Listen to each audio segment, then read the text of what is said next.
أعوذ بالله من الشيطان الرجيم. بسم الله الرحمن الرحيم. الحمد لله الذي أنزل على عبده الكتاب ولم يجعل له عوجا قيما لينذر بأسا شديدا من لدنه ويبشر المؤمنين الذين يعملون الصالحات أن لهم أجرا حسنا ماكثين فيه أبدا وينذر الذين قالوا اتخذ الله ولدا ما لهم به من علم ولا لآبائهم كبرت كلمة تخرج من أفواههم إن يقولون إلا كذبا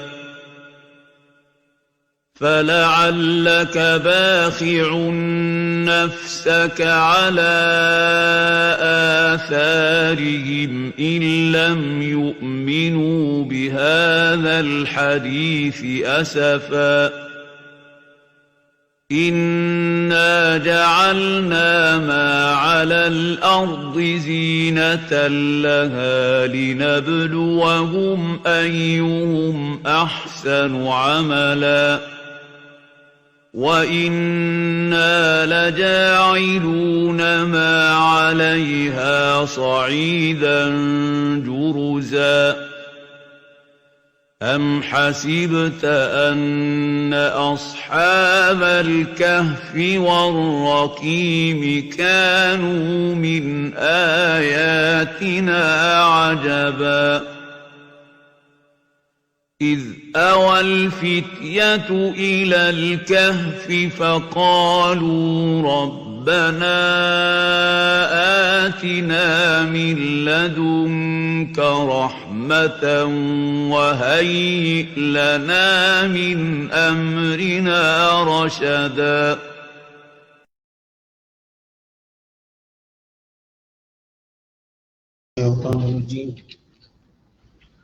بسم الله الرحمن الرحيم وقال يا بني لا تدخلوا من باب واحد وادخلوا من أبواب متفرقة وما أغني عنكم من الله من شيء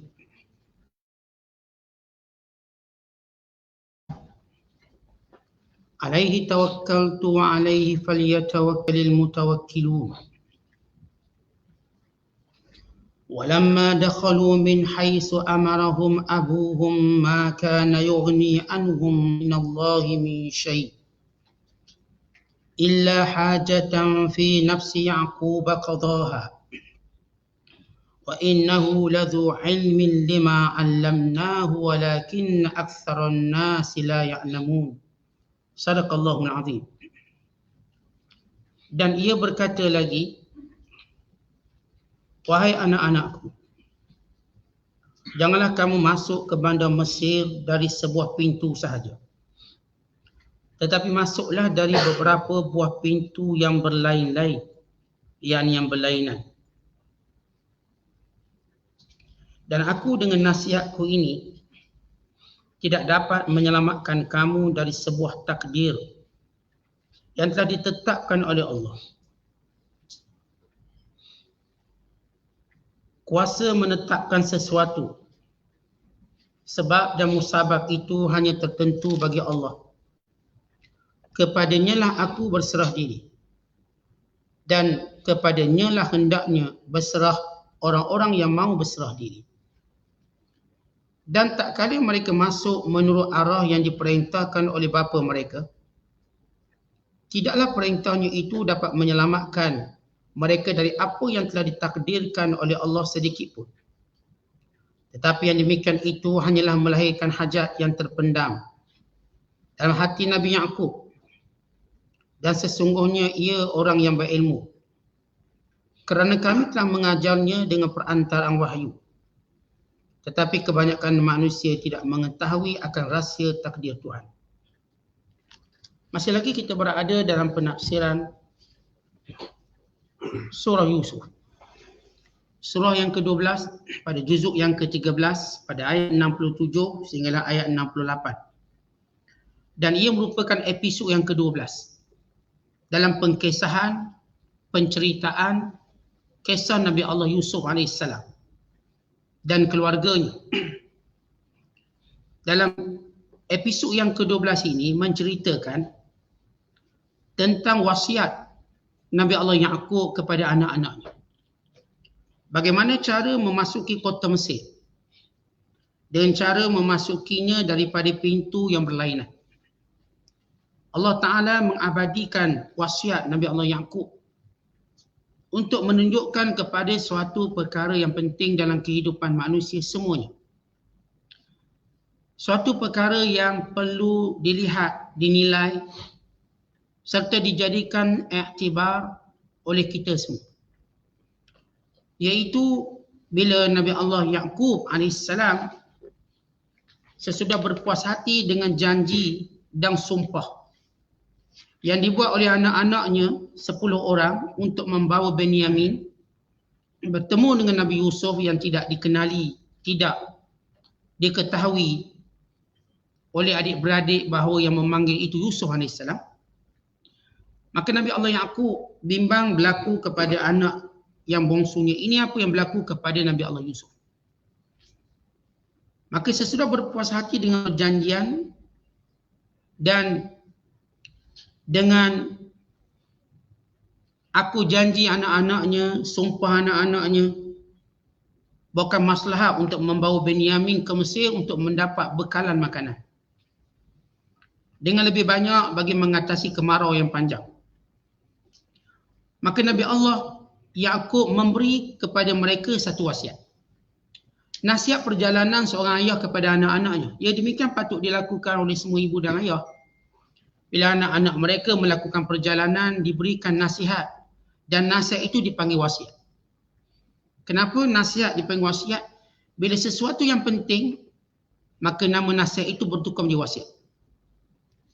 Untuk menjadikan seorang berpegang teguh dengan apa yang diwasiatkan. Sebab wasiat dia ada nilai sentimental yang menjadikan seorang berpegang lebih teguh dan lebih kuat berbanding nasihat. Kerana itu kita kerap kali kita melihat dalam Al-Quran Allah menyebut perkataan wasiat. Bahkan nasihat Luqmanul Hakim juga disebut sebagai wasiat Luqmanul Hakim. Bila ia menunjukkan keutamaan. Maka wasiat Nabi Allah Yaqub sebagaimana Allah rakamkan dalam Quran. Wa qala ya bani. Dan Yaqub berkata, wahai anak-anakku. Kalau ya bunai, wahai seorang anakku. Bani, anak-anakku. La tadkhulu min babin wahid.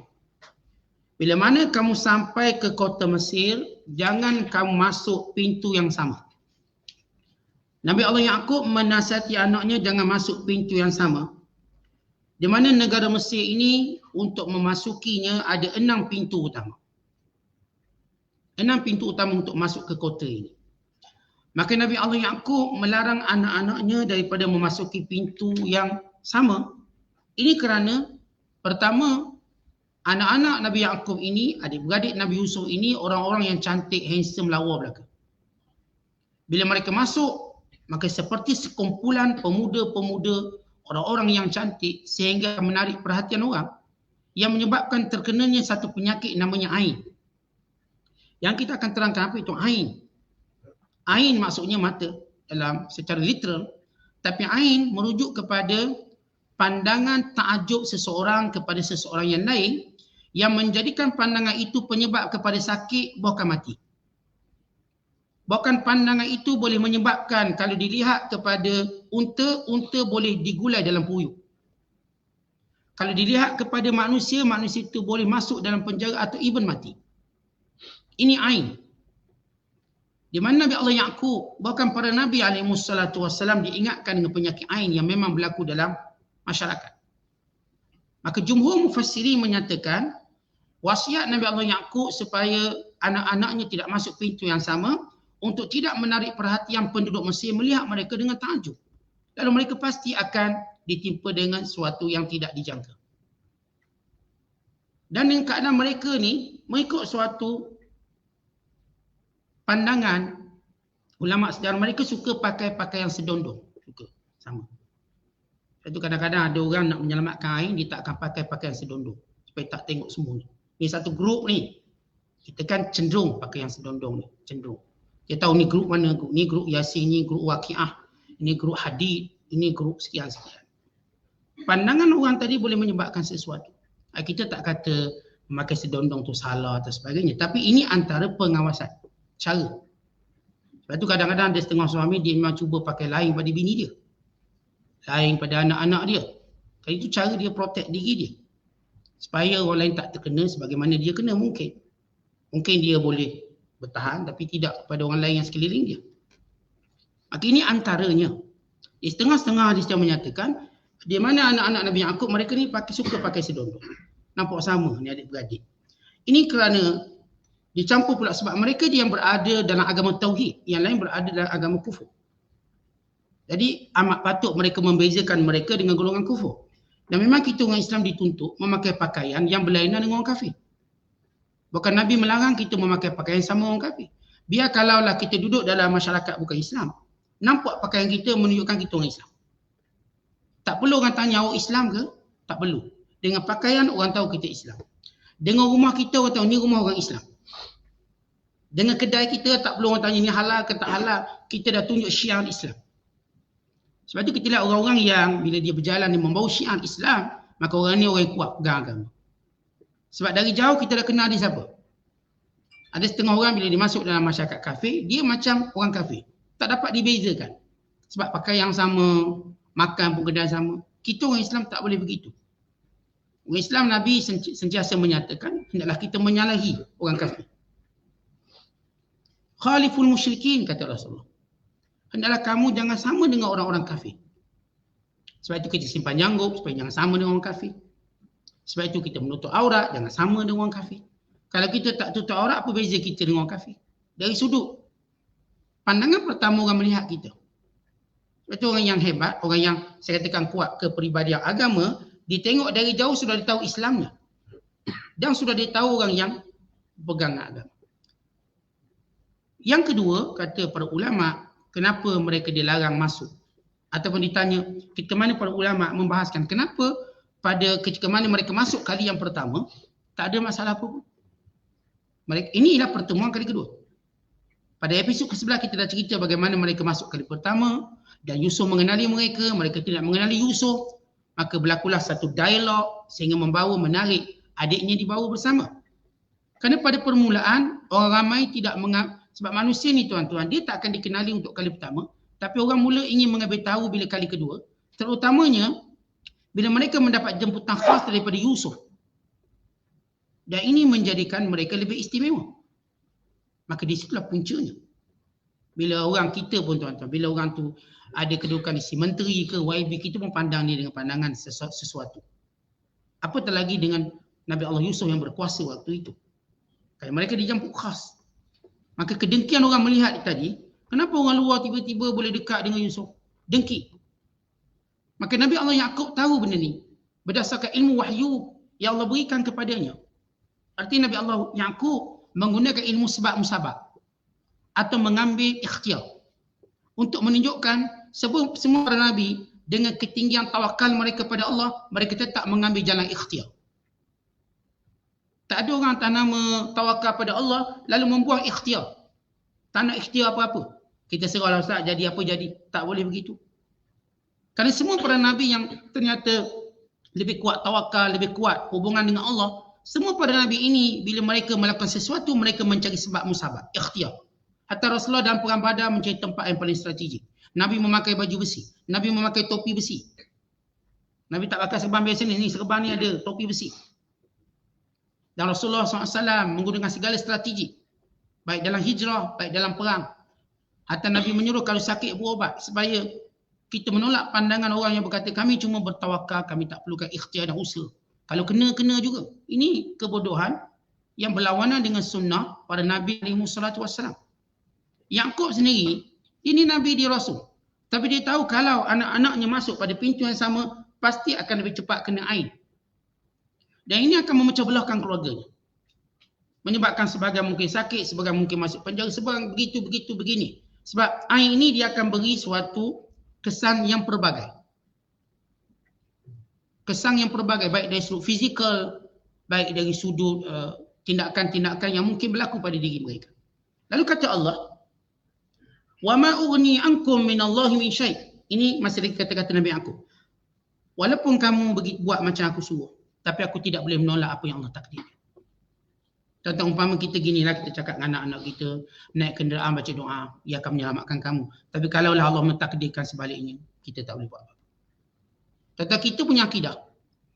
Kita mengambil segala jalan ikhtiar. Doanya, segala sebab musabab zahirnya. Namun hakikat yang kita tahu dan kita berpegang dengannya, kalau Allah menginginkan sesuatu maka dia akan berlaku. Kalau pun saya baca doa, kalau nak berlaku juga kemalangan maka dia akan berlaku. Dan saya menerimanya. Namun kerana Allah ikhtiar, maka saya melakukannya. Yaqub AS mengetahui, dan ini dia beritahu pada anak-anaknya. Walaupun aku pesan macam tu, ini petua aku, ini wasiat aku. Wa ma ughni ankum minallah. Wa ma ughni ankum minallahi min syai'. Tapi aku tak boleh berbuat apa-apa kalau Allah inginkan sesuatu yang lain. Inil hukmu illa lillah. Kerana takdir itu milik mutlak Allah. Hukum itu milik mutlak Allah. Alaihi tawakkalt, dan kepadanya aku bertawakal, kata Nabi Allah Yaqub. Wa alaihi falyatawakkalul mutawakkilun, dan dengan kaedah dan cara inilah seluruh orang bertawakal melakukannya. Lihat bagaimana Yaqub AS mengajar makna tawakal. Pertama, makna tawakal ialah mengambil segala sebab musabab yang kita tahu. Mengambil sebab musabab yang maksimum. Contoh, mengambil langkah bagi mencegah ain yang dibuat oleh Yaqub, ini langkah yang paling maksimum. Satu benda yang tak dapat dilihat oleh mata kasar, oleh ikhtiar zahir secara umumnya. Yaqub AS mengetahuinya melalui wahyu. Maka dia ambil segala ikhtiar. Supaya kita tahu, kalau kita lihat, Allah tak akan turunkan pertolongan pada mana-mana orang Islam, melainkan setelah mereka mengambil segala langkah maksimum untuk mereka berjaya. Sesudah mereka mengambil langkah maksimum untuk mendapat sesuatu, maka datanglah pertolongan Allah.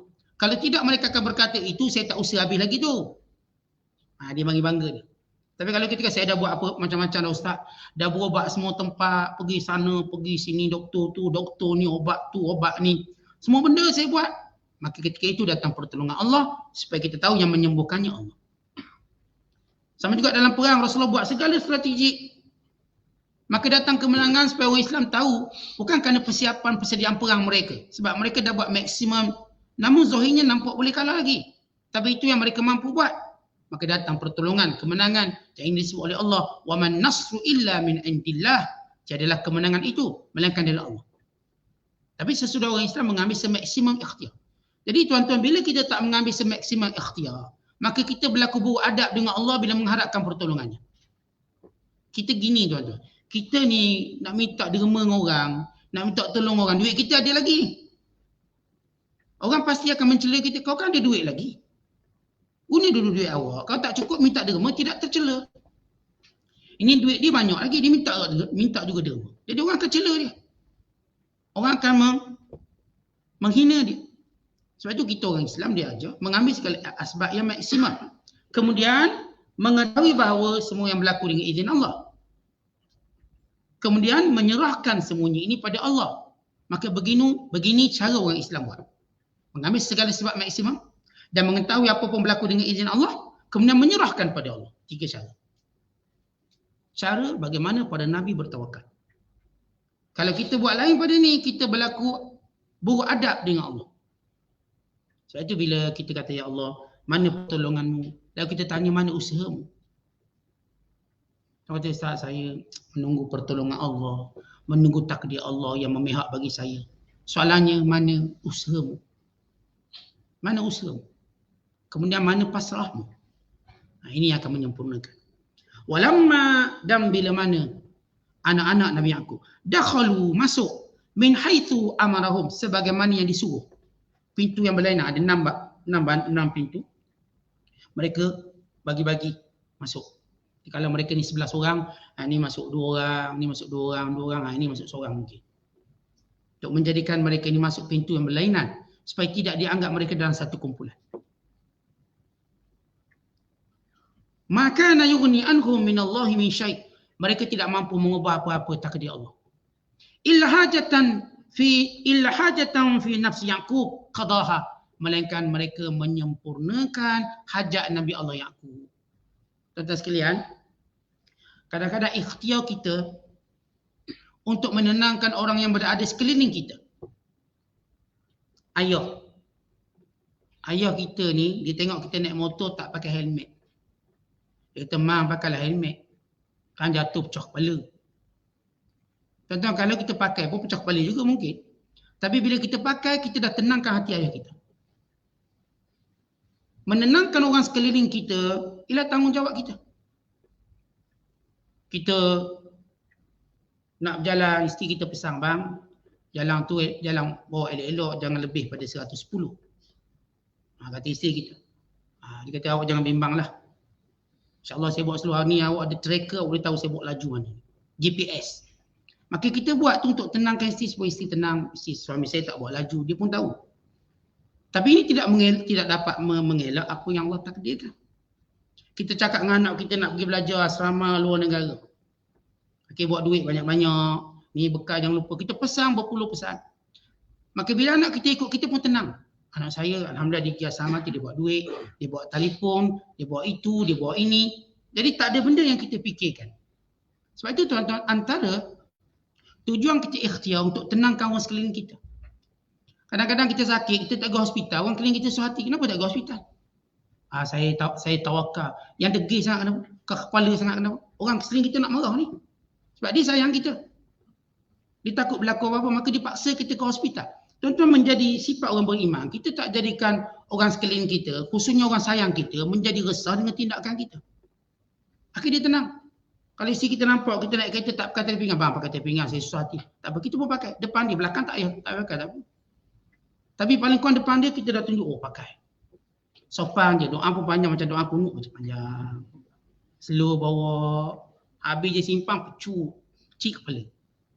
Tak apalah, paling kurang kita dah tenangkan isteri kita. Kita dah tenang orang yang sayang kita. Mak kita kalau sakit, pergi hospital, pergi klinik. Ataupun mak kita kata ni ambil air tawar, minum air tawar. Supaya paling kurang, mak kita pun tenang. Dia akan kata kita dah ikhtiar, kita serah pada Allah. Tuan-tuan, bila mak kita tengok buku tak baca, periksa esok lusa, susah hati. Kita, "Mak jangan bimbang, mak saya boleh jawab, kacang ni." Dia bukan masalah kita boleh jawab. Kita perlu tunjuk sesuatu yang menjadikan mak kita tenang. Kita pun tengok tunjuk baca. Ini kalau tak lurus pun tak apa. Mak dia akan kata, "Anakku dah baca, depan aku dia baca. Kuat pula tu dia baca. Tak tidur malam." Dah dia nak gagal, nak buat macam mana? Mak dia akan kuat jawab. Tapi kalau tengok anak dia tak baca, balik rumah tengok TV, lepas tu main telefon, periksa esok lusa, susah hati. Budak ni macam mana? Tiba bila gagal dia pun kata, "Itulah kamu, tengok TV, main telefon." Padahal budak ni walaupun dah study banyak, dia cuma balik kat rumah nak rehat, nak tengok TV, nak itu dan ini. Tapi kerana dia tidak menenangkan orang yang sayang dia, maka dia akan menerima kecaman itu.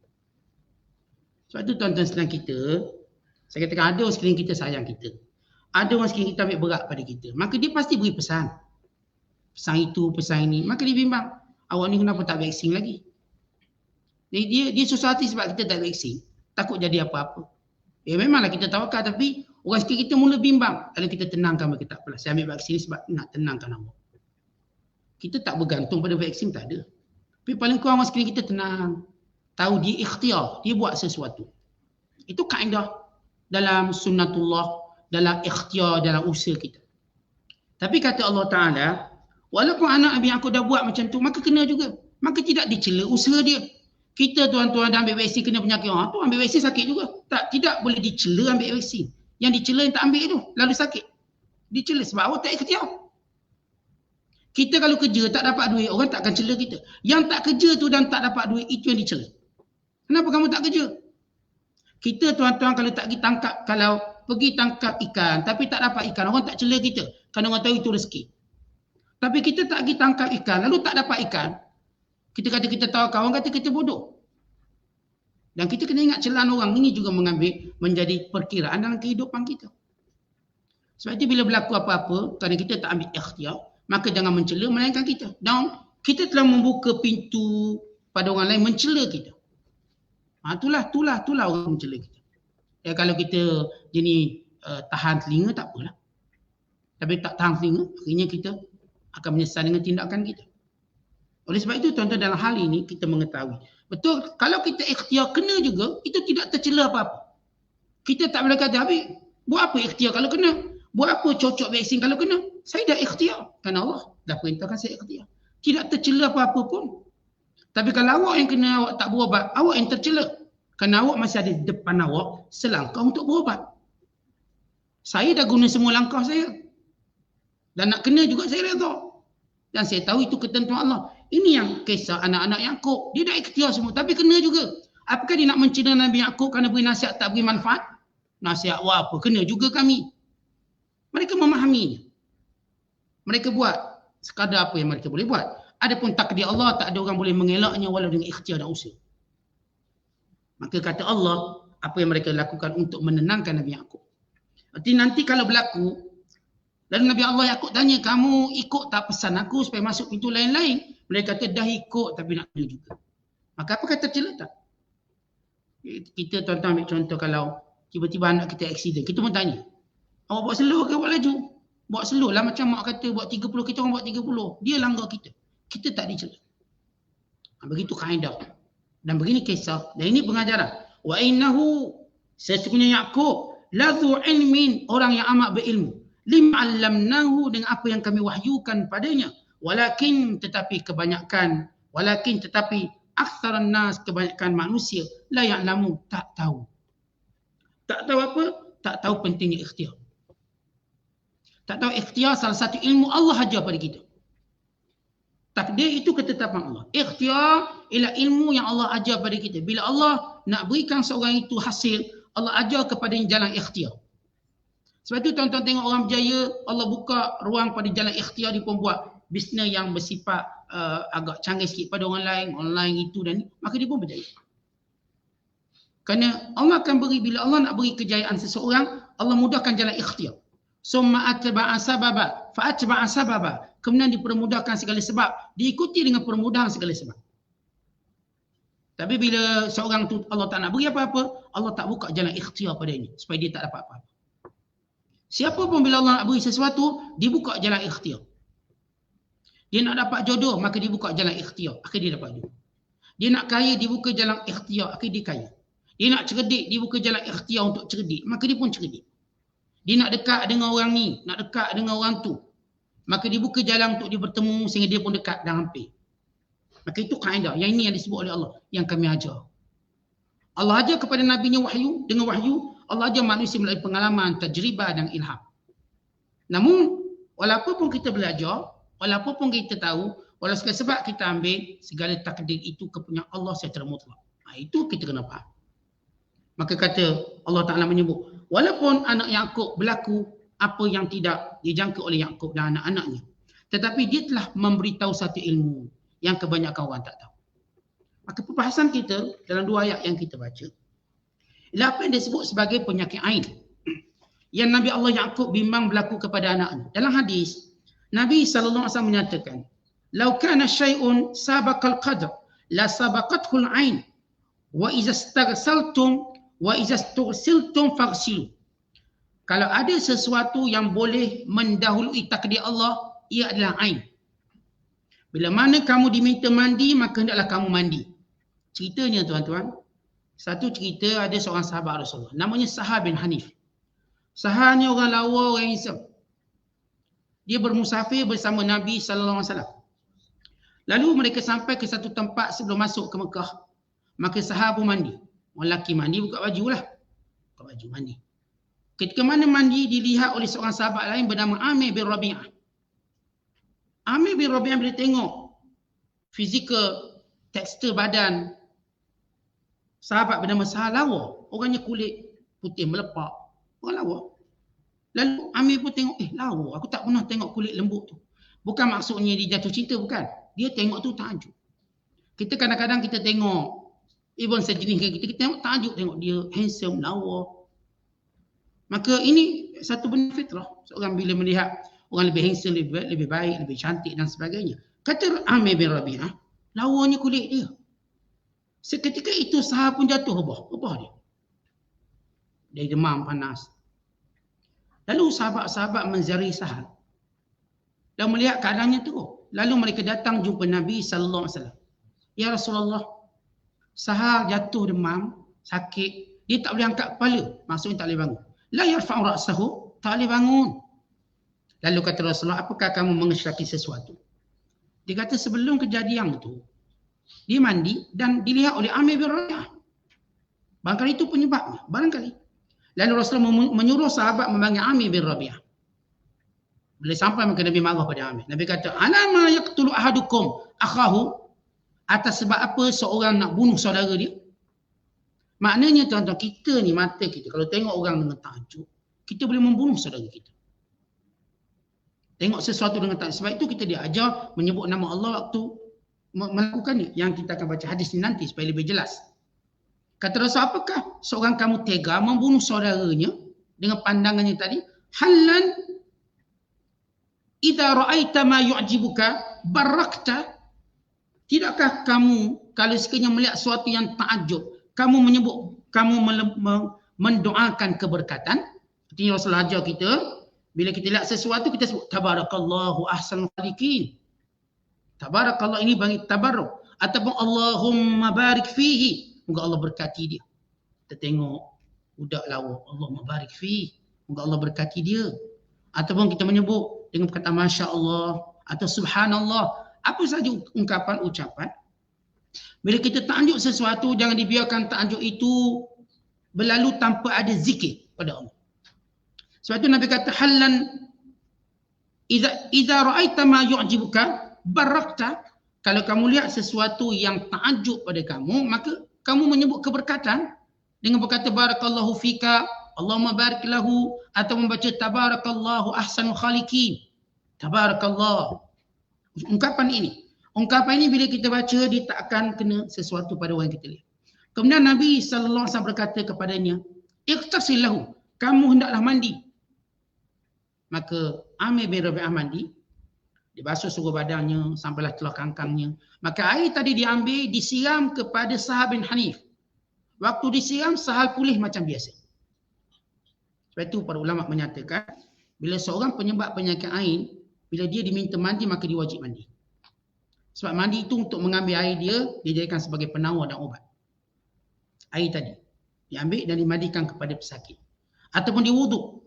Kalau dia tak nak mandi, diwuduk. Dia ambil wuduk, maka air bekas sang wuduk tadi digunakan untuk menyiram pesakit tadi. Dan para ulama bila menyebut ain, ain ni ada beberapa sebab. Yang pertama, kerana dengki. Seorang yang memandang kita dengan dengki, maka hati-hati. Kita kena banyak berzikir pada Allah, membaca doa-doa yang diajar oleh Nabi SAW.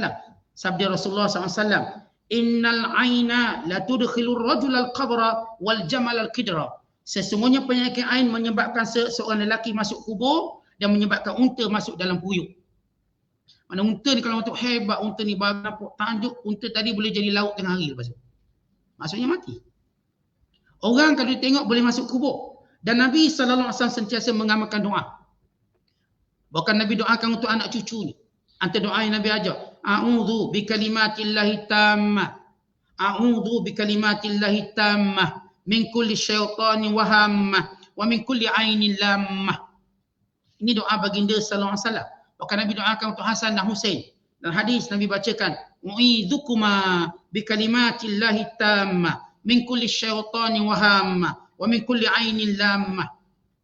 Bahkan Nabi Allah Ibrahim juga membaca doa yang sama kepada anaknya Ismail dan Ishak. Kata Nabi sallallahu alaihi wasallam, wa hakadha kana yu'awwizu Ibrahim Ismail wa Ishak salawatullahi alaihim. Demikian doa yang dibaca oleh Ibrahim kepada anaknya Ismail dan Ishak. Dibaca doa. Kerana itu tuan-tuan sekalian, bila Nabi sallallahu alaihi wasallam menceritakan tentang benarnya penyakit ain, Sehingga Rasulullah pun pernah kena penyakit ain. Sehingga Nabi tumbang dan Nabi jatuh. Dan bila Aisyah melihat petangnya, Rasulullah sallallahu alaihi wasallam sudah pun pulih. Kata Aisyah, diriwayatkan daripada Ubadah bin Samit, dakhaltu ala Rasulillah sallallahu alaihi wasallam fi awal an-nahar, fara'aituhu shadidal waja', thumma udtu ila akhir an-nahar, fara'aituhu mu'afan, faqala inna Jibrila alaihi salamu atani faqala fima akhraju Ahmad an Aisyata wa Ubadah bismillahi arqika min kulli syai'in yu'dhika wa min kulli 'ainin muhasidin Allahu yashfika. Kata Ubadah bin Samit, pagi hari aku ziarah Nabi, Nabi sakit tu. Petang hari aku datang jumpa Rasul, Nabi dah sembuh sepenuhnya. Lalu kata Nabi sallallahu alaihi wasallam, Jibril telah datang menemui aku, ziarah aku dan dia membacakan doa ini. Bismillahi arqika min kulli syai'in yu'dhika. Dengan nama Allah aku menjampimu daripada segala perkara yang menyakitimu. Wa min kulli ainin, daripada segala ain. Wa hasidin, dan orang yang mendengki. Allahu yashfika, Allah lah yang menyembuhkan kamu. Para ulama menyebut penyakit ain ni tuan-tuan, dia ada banyak sebab. Dia ada banyak tanda. Dia ada 18 tanda. 18 tanda kalau kita nak tahu kita berpenyakit ain berdasarkan kajian para ulama perubatan Islam. Yang pertama, kata mereka, orang ini mula berubah perangai menjadi pendiam.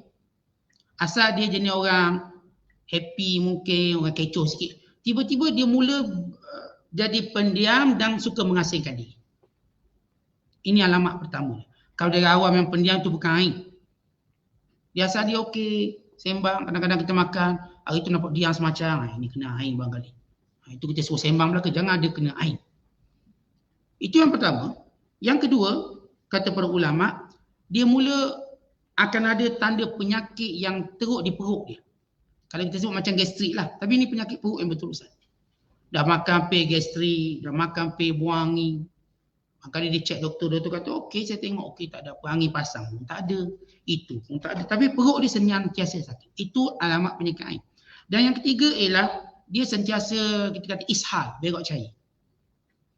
Ini berapa tanda? Dia tak mungkin berkumpul 18 tanda. Kalau kumpul semua 18 tanda, mati kering dia. Maksudnya mungkin salah satu. Dan kita selalu nasihat, saya secara peribadi, bila orang ni nak tahu ain atau tidak, memang kita akan kata pada dia, refer kat doktor. Kalau doktor kata dah okey, kita dah diagnosis awak tak ada apa, kita buat CT scan pun awak okey, buat itu pun awak okey, semua okey, tapi dia rasa masih sakit. Maka mungkin penyakit ain. Maka dia akan melihat kejadian terakhir sebelum dia sakit. Dan yang keempat, kata ulama, bila dia senantiasa kencing, kencing dia melampau, bukan kencing manis. Dia sentiasa kencing, kejap bila air, kejap bila air. Kalau cek gula dia okey. Kalau orang kencing manis memang selalu macam tu. Orang yang dia ni tak kencing manis, tapi dia sentiasa dipanggil tabawuz zaid, dia kencing lebih banyak, lebih kerap pada biasa. Tapi bila lihat tahap gulanya normal, mungkin tak gula 6 macam biasa, 8 dia biasa dia 8, tapi dia kencing kerap. Dan yang kelima ialah dia sentiasa pening kepala. Sudah umbiras, sakit kepala. Dah makan Panadol, ialah tengok elan tu macam anda rasa saya ada masa untuk sakit kepala. Tiap-tiap hari sakit kepala. Tengok elan tu macam tak ada masa sakit kepala, sibuk. Orang kena ini tak ada lah. Dia akan terus sakit kepala sampai bila-bila. Ini antara penyakit ain. Kemudian yang keenam ialah dia sentiasa menguap ketika mana baca Quran. Yang mengantuk tengah kuliah pun bahaya juga, ain juga ni. Tapi ni spesifik sebab dia mungkin dia bila baca Quran dia sentiasa menguap. Kalau dia tak baca Quran dia tak menguap. Masa makan tak ada pula menguap, dia cuma menyuap. Tapi bila baca Quran mesti menguap. Oh, bismillahirrahmanirrahim, menguap. Tak boleh baca lama, dia pun nak tidur. Anehnya bila dia tutup Quran, dia okey. Dan seterusnya ialah in'idamus syahiyah, dia hilang selera makan. Tak selera. Kurus. Ingat kanser bukan kanser. Ingat ada penyakit kanser bukan. Tiba-tiba dia kurus. Dia mula makan cepat, muntah, sekian-sekian. Maka itu mungkin penyakit ain. Dan di antaranya ialah adamut tawazun qad yasilu ila al-ighma. Dia kalau berjalan dia tak seimbang, dia tak balance. Dia mungkin boleh cepat pingsan. Kejap-kejap pingsan. Kejap-kejap pingsan. Artinya dia bila berjalan tu tak nampak. Dia punya balancing dia ada masalah. Dia punya keseimbangan badan dia ada masalah. Bukan sampai peringkat dia mudah pingsan. Kalau ikut kita, pengalaman kita lah, orang pingsan ni mungkin darah rendah, kita katakan. Ni mungkin sebab darah rendah ni berpusing, berputus. Cek, okey, darahnya okey. Sebab benda ni tuan-tuan kita refer dulu kat doktor, tengok dia nak diagnosis. Makan ubat dia dulu. Ini ikhtiar kita. Kalau tak ada, mungkin air. Dan secara pengalaman saya sendiri, kalau saya nak tahu orang tu air, dia akan demam. Tetapi kakinya tidak sejuk, kakinya panas. Kita tuan-tuan kalau orang demam, kita cek kaki sejuk. Orang demam kan, orang cek kaki. Demam. Kecil-kecil tengok, oh kaki sejuk, demam. Saya tengok kenapa mak ayah atau orang tua dia suka cek kaki. Rupanya untuk membezakan demam dengan air. Kalau orang tu panas kat sini, demam, dan kakinya juga panas, ini mungkin air. Tapi kalau panas kat sini, kaki sejuk, itu memang demam. Ini sebahagian tanda daripada 18 tanda, kita tak sebut semua. Mungkin kita jumpa pada keadaan lain, kita akan jumpa sebut lagi. Ini sebahagian daripada tanda ain. Dan sahabat yang bernama Sa'ad bin Hani bila dia terkena, dia terus tumbang. Sehinggalah orang yang penyebab dia. Namun kadang-kadang tuan-tuan kita tak tahu siapa penyebab saya. Saya pun tak tahu balik lemak tubuh dan sebagainya. Tak tahu siapa penyebab. Kerana orang-orang yang memandang kita tidak berzikir, tidak menyebut nama Allah. Dan kita sendiri tak ada protection. Sebab itu kita ajar lepas subuh, baca qul Allah 3 kali. Qul a'udzu birabbil falaq 3 kali. Qul a'udzu birabbin nas 3 kali. Kemudian bismillahilladzi la yadurru. Dan sebelum itu ayat kursi. InsyaAllah diprotek pada ain dan dengki. Lepas maghrib pun kita buat benda yang sama.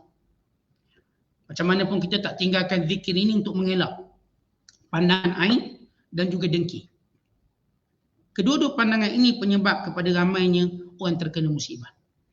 Oleh sebab itu tuan-tuan sekalian, walaupun 2 ayat, tapi pengajaran yang penting, dan ini disebut oleh semua ulama tafsir, kenapa Yaqub pesan suruh masuk pintu yang berlainan? Kenapa Yaqub berpesan kepada anak-anaknya dengan pesanan ini sebelum musafir? Tidak sebagaimana pesanan orang lain, jaga diri baik-baik, bawa jangan laju-laju. Tapi Yaqub kata, masuk bandar dengan pintu berlainan. Maka natijah daripada pesanan Nabi Allah Yaqub alaihissalam tentang penyakit ain yang melanda kebanyakan manusia tanpa mereka mengetahuinya. Dan ini sebahagian daripada pengkhabaran ghaib pada Nabi ataupun wahyu Allah pada para Nabi. Untuk menyebutkan sejenis penyakit yang tak boleh didiagnosiskan oleh oleh para doktor, para atibah. Doktor hanya mengambil hukum sebab fizikal dan badan, pergerakan itu dan ini. Ini antara perkara-perkara yang di luar daripada jangkauan ilmu biasa. Ia ain yang perlu dirawat dengan zikir, yang perlu dirawat dengan doa, dengan ta'awuz, dengan ruqyah yang diajar oleh baginda sallallahu alaihi wasallam. Wallahu a'lam. Assalamualaikum warahmatullahi wabarakatuh.